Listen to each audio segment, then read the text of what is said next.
My name is Charles Sebastian Lux. I'm a student here at SIUC. I can impersonate Christopher Walken, The Godfather, Ron Paul, I guess Kermit the Frog. Kermit the Frog here. Where's Miss Piggy?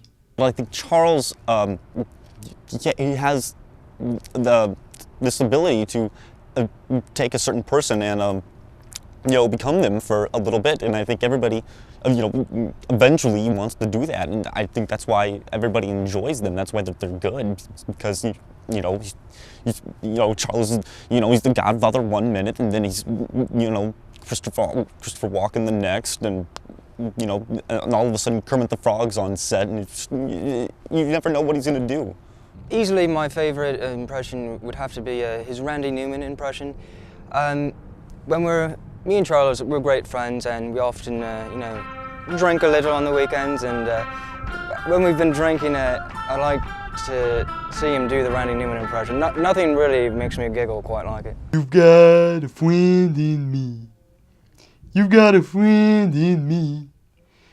When the road looks rough ahead and you're miles from your nice warm bed, you just remember what your old pal said. The thing with impressions these days, what's the message of it? And I think, there's a huge message about impersonations. It's really an underrated form of, social communication to the public. And, Charlie has gone the political way. He has his Ron Paul impression, which I think it's great. It's not in the Constitution. There's no real message that I have in any of my impressions. Well, I think Charles is motivated because, he's out there, giving people a laugh is one thing, and giving them a laugh while making them think is another. Chuck, he's kind of known to be lazy at times, kind of sleepy, but certain days he definitely has a drive, other days definitely not. But yeah, there's definitely motivation there for Chuck. I guess I'd have to say I'm more shy about my impressions, so I probably don't do them as often as I would if I were more outgoing. The moment I realized that Chuck was a great impersonator, it was when I first met him. He kind of came out with his Walken impersonation. I was just blown away. It's the best impersonation I've ever heard of Walken. My favorite's Christopher Walken. I was in Pulp Fiction, had to talk about a watch out my ass, give it to a kid who had the watch from My his favorite father. because he's just such a wacky guy, and it's funny whatever you say in his voice.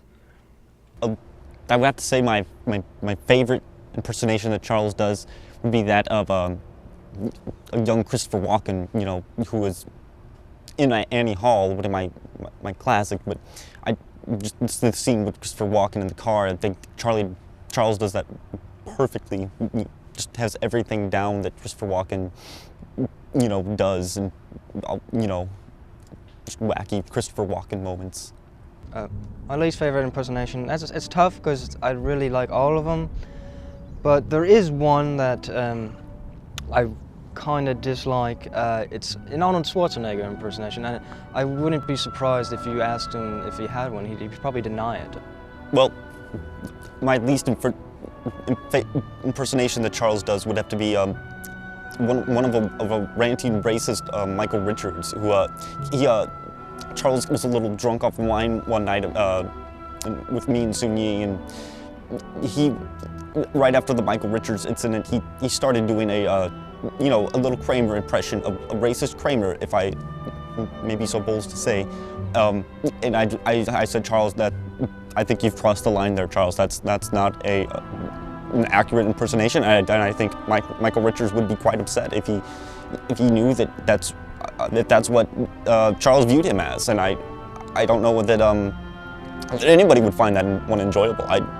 I certainly didn't. I was almost offended, but I can understand it was the wine talking, not Charlie. But yeah, Charles, he's really kind of embarrassed by that one, and He'll deny it if you ask him. He'll deny it. But he's kind of given me a preview of it, and yeah, it wasn't too good.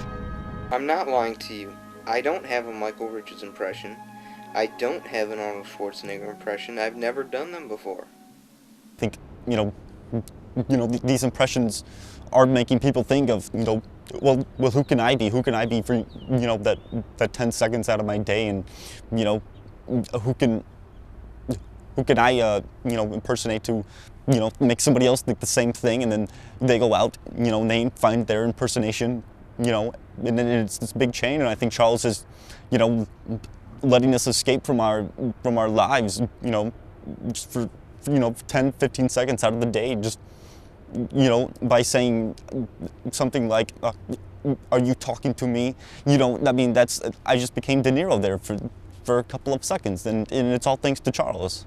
You come to me on the day of my daughter's wedding and ask me to do murder? This I cannot do. Are these impersonations an escape? Yeah. No, they're just impersonations.